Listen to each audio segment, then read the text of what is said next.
रामकृष्ण हरी. ओम नमोजी ज्ञानेश्वर करुणाकरा दयाळ. तुमचा अनुग्रह लाधलो पावन झालो चराचरी.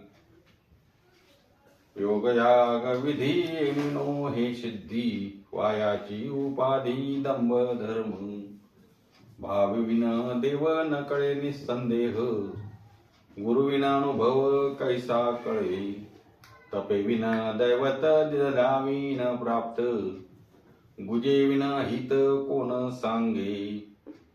ज्ञानदेव सांगे दृष्टांताची मात साधूचे संगती तरणोपाय. हरिमुखे म्हणा पुण्याची गणना कोण करी. कैवल्य साम्राज्य चक्रवर्ती श्री माऊली ज्ञानोबारायांच्या हरिपाठातील 5व्या क्रमांकाचा अभंग. ज्या अभंगावर आपण मागच्या भागामध्ये चिंतन केलं. हरिपाठ चिंतनाची आपली मालिका सुरू आहे आणि या हरिपाठ चिंतनाचा आजचा हा मला वाटते 11वा भाग आहे. 5व्या अभंगावरचं 2ऱ्या क्रमांकाचं हे चिंतन आहे आणि अभंग योगयाग विधी येणे नो हे सिद्धी क्रमांकानं हरिपाठातील आलेला हा 5व्या क्रमांकाचा अभंग. मागच्या भागामध्ये चिंतन करत असताना आपण योग याग विधी येणे नो हे सिद्धी यावर आपण विस्तारानं चिंतन केलं. योग याग आणि इतर विधी यामुळे आपल्याला सिद्धी मिळेल, मोक्ष मिळेल, परमात्मा मिळेल, मुक्ती मिळेल असं जे आपण समजतो किंवा जे शास्त्राने सांगितलं, वेदाने सांगितलं. पण माऊली ज्ञानोबाराय म्हणतात येणेनो हे सिद्धी.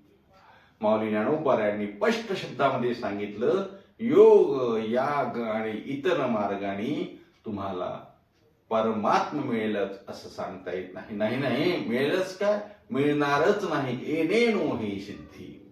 तेव्हा आपण हाही विचार करून गेलो की शास्त्र जर सांगते मिळेल, शास्त्राने जर ही साधनं सांगितली तर माऊली कसं काय येणेनो ही सिद्धी म्हणतात याचाही आपण थोडा विचार केला. खरं म्हणजे शास्त्राने सांगितलेलं खोटं ठरत नसते आणि हेही खोटं नाही की योग याग विधीनी मुक्ती मिळणार नाही. हे खोटं आहे असं माऊली म्हणतात असं नाही. पण ते कालमानाने ते कुठल्या काळामध्ये होतं, योग याग हे साधन कुठल्या मार्गामध्ये फलद्रूप होते आणि आताच्या या कलियुगामध्ये या साधनांनी सिद्धी नाही असं माऊलींना सांगायचं आहे. एक अभंग आहे बघा. अवघ्या वाटा झाल्या क्षीण. ह्या इतर ज्या वाटा आहे, इतर जे साधन आहे ते क्षीण झाले म्हणजे ते रोगी झाले. त्या साधनांचा प्रताप आता चालत नाही. थोडक्यात त्या साधनांना टीबी झाला, क्षय झाला, क्षीण झाला. अवघ्या वाटा झाल्या क्षीण. ह्या सर्व वाटा त्या ठिकाणी क्षीण झाल्या, त्या दुर्बल झाल्या, त्या चालत नाहीत. त्याचं कारण असं आहे हा कलियुग आहे आणि कलियुगामध्ये ही साधनं त्या प्रमाणात प्रभावी नाहीत. हे बघा, साधनांचा वापर कधी कुठे कसा करावा हे कळलं पाहिजे. मला सांगा, आपल्या घरी लाईट आहे, ट्यूबलाईट आहे, एखादा हाय मास्ट आहे, रस्त्यावर स्ट्रीट लाईट आहेत. कशासाठी आहे? ही साधनं प्रकाश देण्यासाठी आहेत. पण याचा वापर केव्हा करायचा? अंधारामध्ये ना हो. स्ट्रीट लाईट जर दिवसभर चालू ठेवली रोडवरची तर काही फायदा आहे का? नाही. असं कसं बोलता म्हणे, अहो स्ट्रीट लाईटचा वापरच प्रकाशासाठी आहे. बरोबर आहे, पण अंधारामध्ये त्याचा वापर फलदायी आहे की नाही? का दिवसा भर प्रकाशामध्ये, भर उन्हामध्ये तुम्ही स्ट्रीट लाईट चालू ठेवेल तर फायदा आहे का? नाही ना. म्हणजे साधन जरी उपयुक्त आहे तरी ते कुठल्या कालामध्ये उपयुक्त आहे याचा विचार केला पाहिजे. योग याग ही साधनं उपयुक्त नाहीत असं नाही, ते उपयुक्त आहेत. पण या कलियुगामध्ये माऊली ज्ञानोबारायांनी हे जाणलं की तुम्हा मला ही साधनं या काळामध्ये फलद्रूप होतील किंवा ही साधनं आपण करू शकेल अशा प्रकारचं सामर्थ्य आपल्यात नाही. म्हणून माऊली ज्ञानोबाराय म्हणतात येणेनो हे सिद्धी. आणि यांनी सिद्धी नाही, उलट यांनी काय होईल, वायाची उपाधी दंभ धर्म. एक उपाधी निर्माण होईल, दंभ निर्माण होईल, अभिमान निर्माण होईल. आणि एकदा दंभ आणि अभिमान निर्माण झाला की मग साधन त्या ठिकाणी ते वाया जातील. दंभ होईल, तो दंभानी धर्म सुद्धा वाया जाईल. वायाची उपाधी दंभ धर्म. मग माऊली आपण जर म्हणतात योग याग आणि इतर साधन जर मोक्ष प्राप्तीसाठी, मुक्तीसाठी, परमात्म्याच्या भेटीसाठी फलद्रूप होणार नाहीत, ते जर साधन कामाचे नाहीत, तर मग साधन आहे तरी कुठलं सांगा ना आम्हाला. तर माऊली ज्ञानोबाराय याच अभंगाच्या दुसऱ्या चरणामध्ये निक्षून सांगतात, ठासून सांगतात की बाबा रे साधन आहे ना. मला सांग, मी जे साधन सांगतो त्या साधनापेक्षा दुसरं साधन नाहीच. निसंदेहपणाने मी सांगतो, भावे विन देव न कळे निसंदेह. भावे विन देव न कळे निसंदेह. गुरुविन अनुभव कैसा कळे. गुरुविन अनुभव कैसा कळे. गुरुविन अनुभव कैसा कळे. साधन आहे. कलियुगामध्ये प्रत्येकाला जमेल, प्रत्येकाला चालेल, प्रत्येकाला परवडेल, प्रत्येक जण ते करू शकेल असं साधन कोणतं आहे? भक्तीचं साधन आहे, नाम जपाचं साधन आहे. म्हणून माऊली ज्ञानोबाराय म्हणतात भावे विन देव न कळे निसंदेह. भक्ती भावाशिवाय देव कळणार नाही, हे निसंदेह जाणार. मग इतर मार्गाच्या भानगडीत पडू नका. एकच मार्ग लक्षात ठेवा, भावे विन देव न कळे निसंदेह.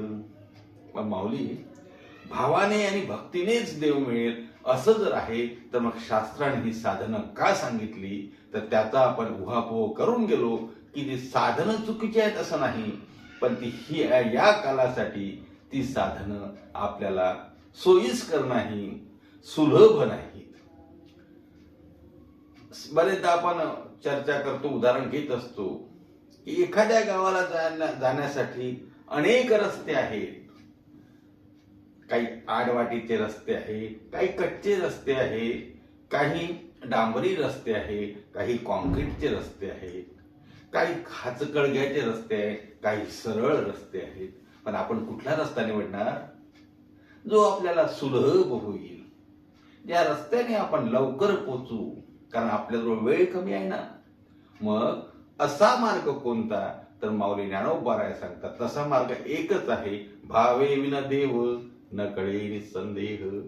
भाव भक्तीशिवाय दुसरा मार्ग नाही, कारण या मार्गामध्ये कुठलाही अडथळा नाही. फक्त एकच गोष्ट पाहिजे की भाव ठेवावा लागेल, भावाने भक्ती करावी लागेल. आणि मग हा मार्ग अवलंबला की मग निसंदेहपणे त्या मार्गाने जा. भावे विन देव न कळे निसंदेह. माऊली ज्ञानोबाराय ज्याप्रमाणे म्हणतात ही गोष्ट खरी आहे. आणि आपण अनेक संतांच्या उदाहरणाने ते बघितलं. भावाने देव मिळतो, भाव भक्तीने देव मिळतो. भावाच्या बळाने तो आकळल्या जातो, तो जाणल्या जातो. हरिपाठातलं जे उदाहरण आहे ना, भावबळे आकळे एरवी नाकळे. भावाने तो कळतो, एरवी नाकळे, आकळे आणि नाकळे. आकळे किंवा भावबळे आकळे आणि एरवी नाकळे म्हणजे तो कळत नाही. म्हणून भावबळे आकळे एरवी नाकळे म्हणजेच भावे विन देव न कळे निसंदेह. बरं महाराज, भावाने देव कळला, देव मिळाला, पण नुसतं देव मिळाला तरी चालते का? चालत नाही ना. बघा, देव मिळाला एकाच्या हाती म्हणतात. उदाहरण सांगतो, चला दृष्टांत सांगतो. बरेच दिवसापासून आपण दृष्टांत बघितला नाही. एक गुराखी होता आणि गुराखी आपले गुरढोर चालताना त्याला म्हणतात एक हिरा सापडला, मोठा हिरा सापडला. त्याला वाटलं हा गारगोटी दगड आहे. त्याने त्या हिऱ्याला त्या ठिकाणी हिरा घेतला, एका दोरीत बांधला आणि आपल्या म्हशीच्या गळ्यात बांधला. म्हशीच्या गळ्यात तो हिरा बांधला आणि आपला चालला रस्त्याने.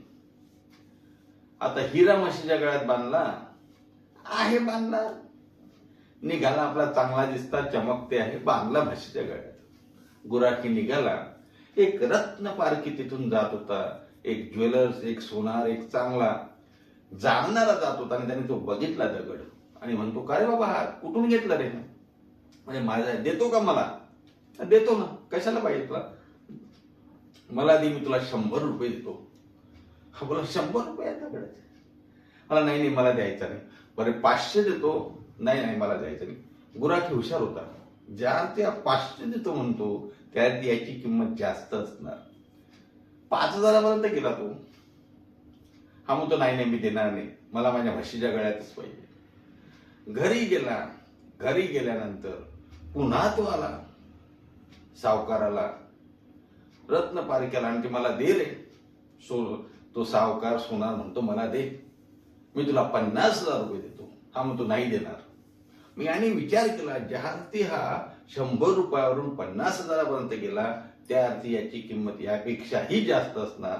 दुसऱ्या दिवशी त्याने तो दगड, त्याच्या दृष्टीनं दगड पण हिरा घेतला आणि एका रत्न पारख्याच्या मोठ्या दुकानात गेला, तिथे दाखवला आणि त्याला सांगितलं, हा रत्न आहे, ही वस्तू तुम्ही कितीला घ्याल?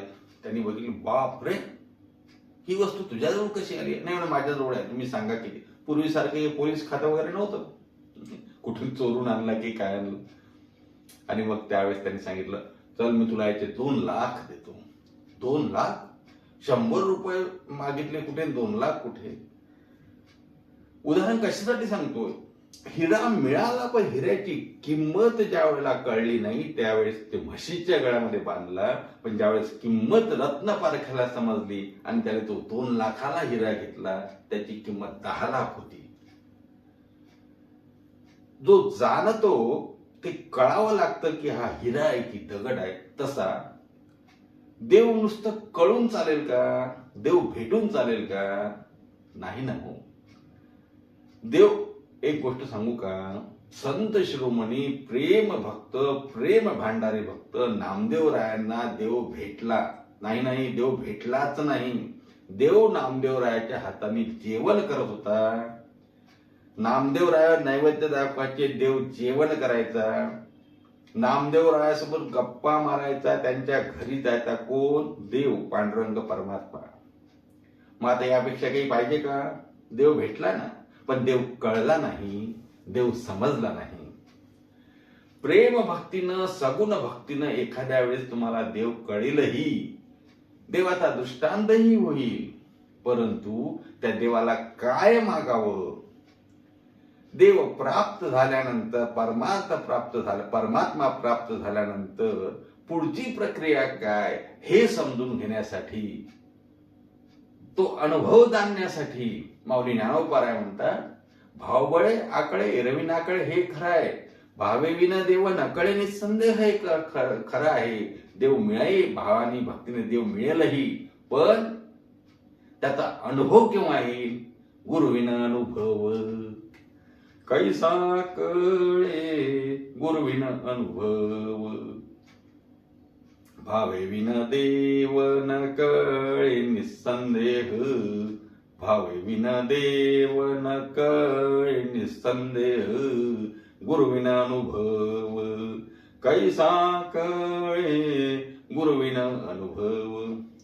गुरुशिवाय अनुभव कळणार नाही. मी नामदेवरायाचं उदाहरण त्या ठिकाणी सांगत होतो. नामदेवरायांना देव भेटला, देव नामदेवरायाच्या हाताने जेवण करत होता, पण तरीही नामदेवराय जेव्हा संतांच्या सभेमध्ये आले तेव्हा आमच्या मुक्ताबाईने नामदेवरायांना कच्च वडकं म्हटलं. का?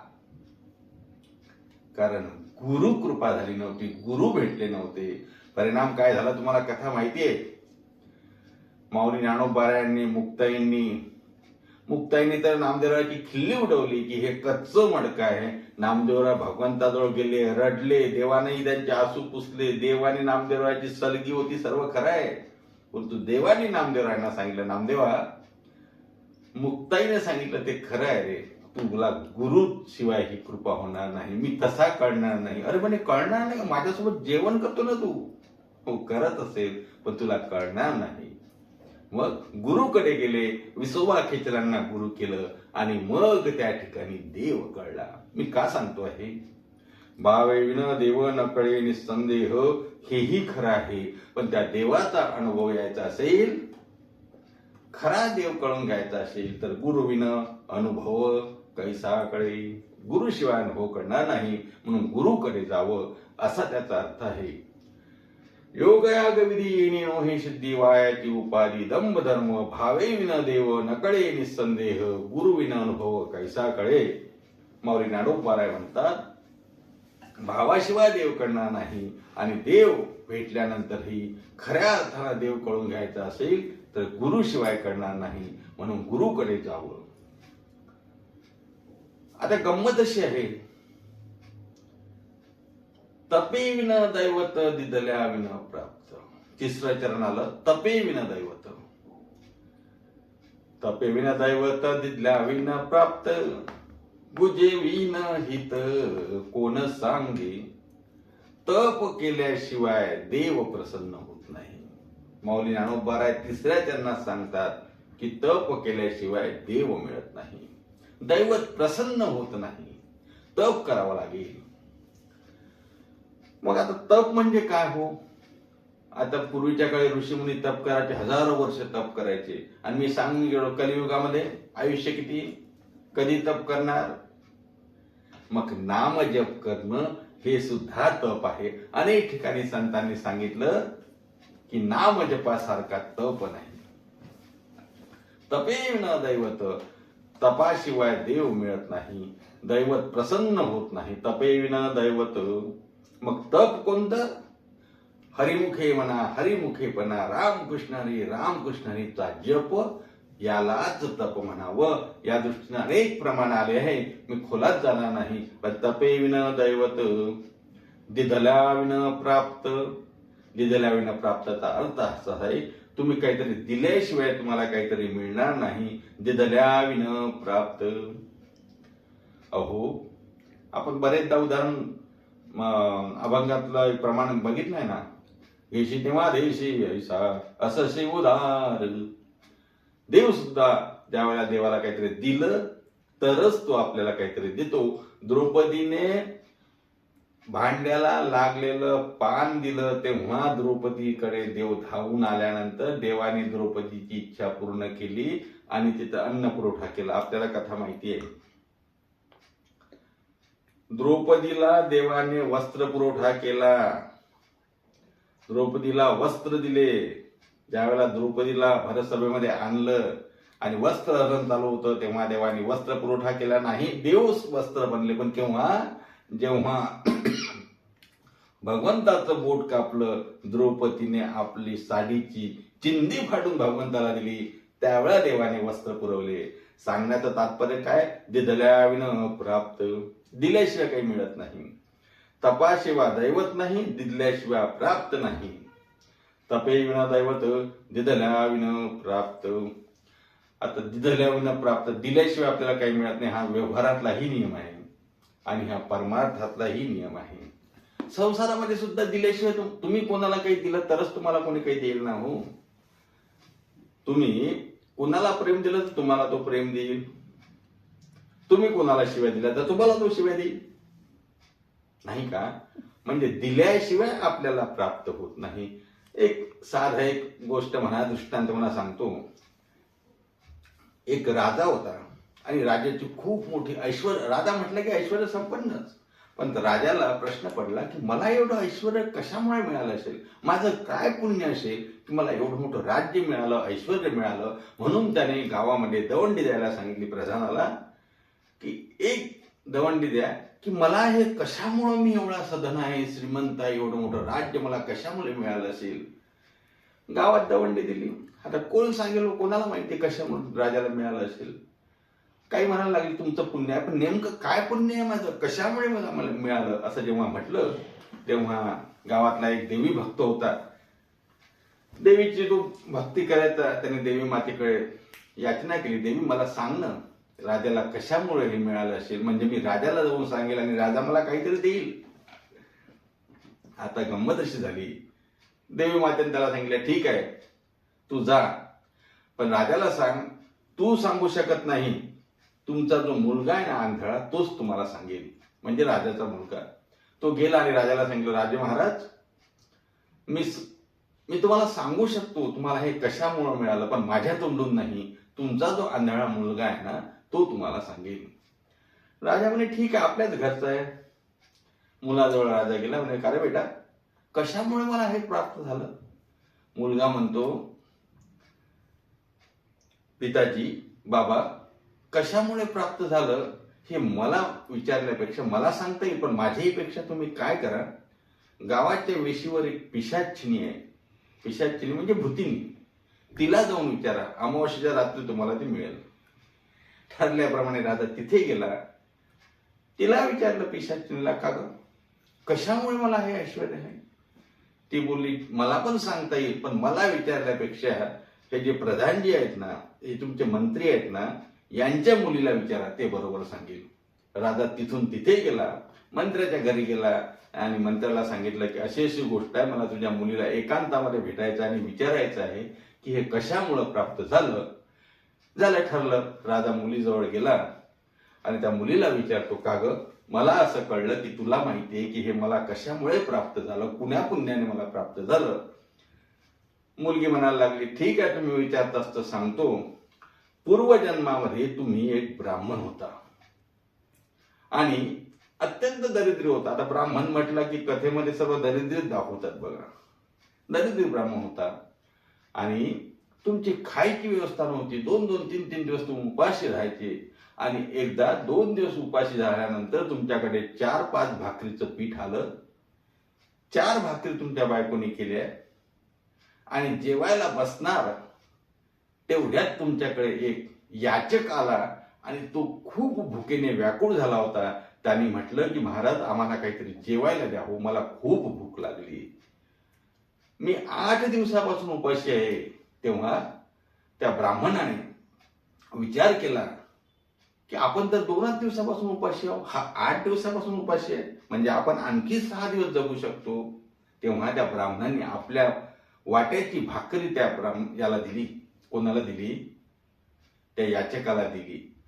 याचक बोलला, खूप आपले आभार आहेत, आपण मला एक भाकरी दिली, पण माझी भूक झालेली नाही, पुन्हा आणखी मला एक भाकरी मिळेल का. त्या ब्राह्मणाने आपल्या बायकोला सांगितलं की एक भाकरी तुझी त्याला देते का. बायको पळाली बघा भाकरी घेऊन, इकडून तिकडे तिकडून इकडे पळाली आणि भाकरी दिली नाही. आपली भाकरी आपण चुपचाप जाऊन खाल्ली, या रूम मधून त्या रूम मध्ये फिरली, बाहेर गेली आणि भाकरी खाल्ली. मग तिने भाकरी खाल्ल्यानंतर त्या ठिकाणी मुलाला विचारलं, का रे, तुझी भाकरी देतो का याचकाला. मुलाने गच्च डोळे लावले आणि मला काहीच माहिती नाही असं समजून भाकरी खाऊन घेतली, दिली नाही. तिसरी मुलगी, तिला विचारलं, का ग. त्या मुलीने मात्र ती भाकरी त्याला दिली. जास्त गोष्ट लांबवायची नाही. विचार काय आहे माहितीये का, ज्या ब्राह्मणाने ती भाकरी त्या याचकाला दिली आणि त्याला तृप्त केलं, एक भाकरी दिली, दुसऱ्या जन्मामध्ये त्याला राज्य मिळालं. ज्या बायकोने, त्या ब्राह्मणाच्या बायकोने भाकरी न देता इकडे तिकडे पळत गेली, स्वतः खाल्ली, ती पिशाचिनी झाली.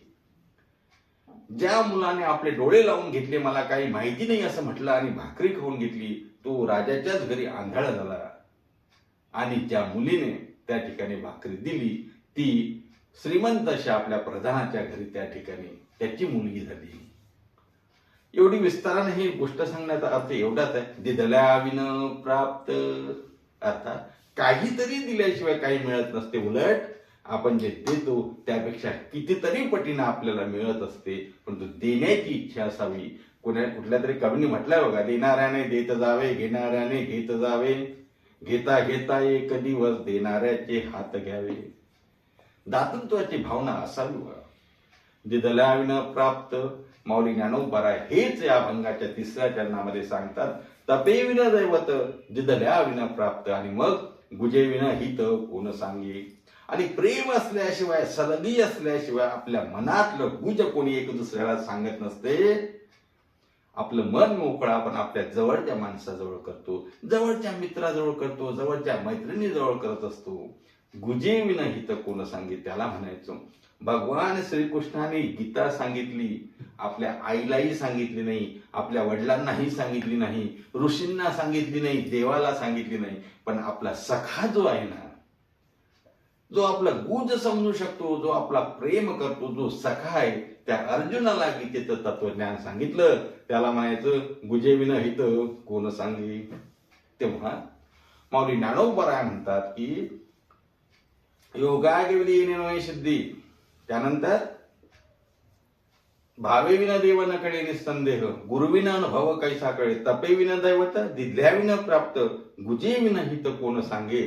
इथपर्यंत आल्यानंतर माऊली ज्ञानोबराय सांगतात की बाबा रे, एक सांगू का, माझा स्वानुभव तुम्हाला सांगू. काय आहे तो?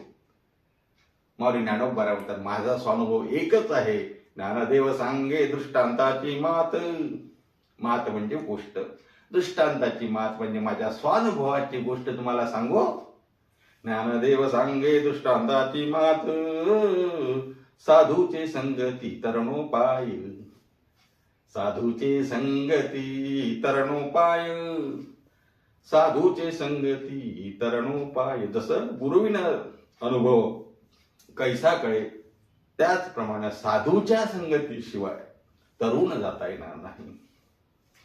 कारण हा भवसागर, हा समुद्र तरुण जाणं एवढं सोपं नाही. भगवान श्रीकृष्ण गीतेमध्ये सांगतात ना, हो दैवीशा गुणमयी मम माया धृत्या, या माया नदीतून पार होणं सोपं नाही, या माया नदीतून तरुण जाणं सोपं नाही. ते फक्त आणि फक्त संत आणि साधूच्या संगतीनेच त्या ठिकाणी होऊ शकतो. म्हणून माऊली म्हणतात साधूच्या संगतीशिवाय तरुणोपाय नाही. ज्ञानदेव म्हणे सांगे दृष्टांताची मात. काय दृष्टांताची मात आहे? साधूचे संगती तरणोपाय, साधूचे संगती तरणोपाय. साधूच्या संगतीशिवाय त्या ठिकाणी तरुण जाता येत नाही. तरुण जाण्याचा दुसरा कुठलाही उपाय नाही. म्हणून साधूची संगत करावी, आणि साधूची संगत केली की मग देवही कळेल, गुरुही मिळतील, सद्गुरूही मिळतील, आणि जीवनाची कृतार्थता होईल.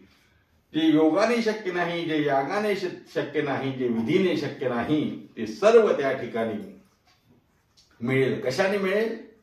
भावाने मिळेल, गुरुनी मिळेल, आणि साधूच्या संगतीने मिळेल. पण साधूची संगत सोपी नाही हो, त्याला खूप पुण्य पाहिजे. किती पुण्य पाहिजे? तिळ तिळ पुण्य साचा पडे. अहो, पुण्याचा संचय झाल्याशिवाय साधू भेट दुर्लभ आहे बघा. साधूची भेट होत नाही. आणि मग पुण्याचा संचय करायसाठी काय करावं लागेल बघा. एक दुसऱ्याशी पूरक, एक दुसऱ्यावर अवलंबून या सर्व गोष्टी आहेत. साधूच्या संगतीसाठी सुद्धा पुण्य पाहिजे, आणि पुण्य प्राप्त करण्यासाठी काय पाहिजे? आपल्या हरिपाठाचं दुरुपद, हरिमुखे म्हणा, हरिमुखे म्हणा, पुण्याची गणना कोण करी. हरिहरी हरिहरी हरिहरी रामकृष्णाचा जप केला की पुण्य मिळेल. पुण्य मिळाले की साधूची संगत लाभेल. साधूची संगत लाभली की त्या ठिकाणी परमात्मा प्राप्ती, खरा देव कळेल, आणि खरा देव कळल्यानंतर जीवनाची कृतार्थता होईल, जीवनाचा उद्धार होईल. म्हणून आपण आपल्या जीवनामध्ये भक्ती करायची, भावाने भक्ती करायची. गुरुचं त्या ठिकाणी गुरुला शरण जायचं, कारण गुरुशिवाय दुसरं काही नाही. माऊली सांगतात ना, गुरुविना अनुभव कैसा कळे, सद्गुरु वाचुनी सापडेना सोय. नाही का? माऊली ज्ञानोबाला सांगतात ना, मी गुरुच्या कृपेने तरलो. ज्ञानदेव म्हणे तरलो तरलो, आता उद्धरिलो गुरु कृपे. हा, आता उद्धरिलो गुरु कृपे. ज्ञानदेव म्हणे तरलो तरलो, आता उद्धरिलो गुरु कृपे. गुरुच्या कृपेने मी तरलो, आणि तो तरलो हा शब्द जिथे साधूचे संगती तरणोपाय. साधूच्या संगतीनं या जीवनातून या संसार सागरातून आपण तरुण जाऊ म्हणून साधूची संगत घडावी आणि हरिनामाचा जप करायचा. आज योगा गवली येणे सिद्धी या अभंगावरचं मागच्या भागातलं आणि या भागातलं चिंतन माऊली ज्ञानोबारायांच्या चरणी अर्पण करू. पुन्हा पुढच्या भागात भेटताना हरिपाठातला दुसरा पुढचा अभंग. काय पुढचा अभंग? 6व्या क्रमांकाचा. साधुबोध झाला तो नुरोणी आठेला ठाईची नुराला अनुभव. साधुबोध झाला तो नुरोणी आठेला ठाईची नुराला अनुभव. या अभंगावर आपण चिंतन करू. तोपर्यंत सर्वांना रामकृष्णाने, तोपर्यंत भगवत प्राप्तीसाठी साधूंची संगत लाभावी म्हणून काय करायचं? हरिमुखे म्हणा, हरिमुखे म्हणा, पुण्याची गणना कोण करी. पुंडलिक वरदे हरी विठ्ठल श्री ज्ञानदेव तुकाराम दत्तात्रय जनार्दन श्री एकनाथ माऊली ज्ञानेश्वर महाराज की जय.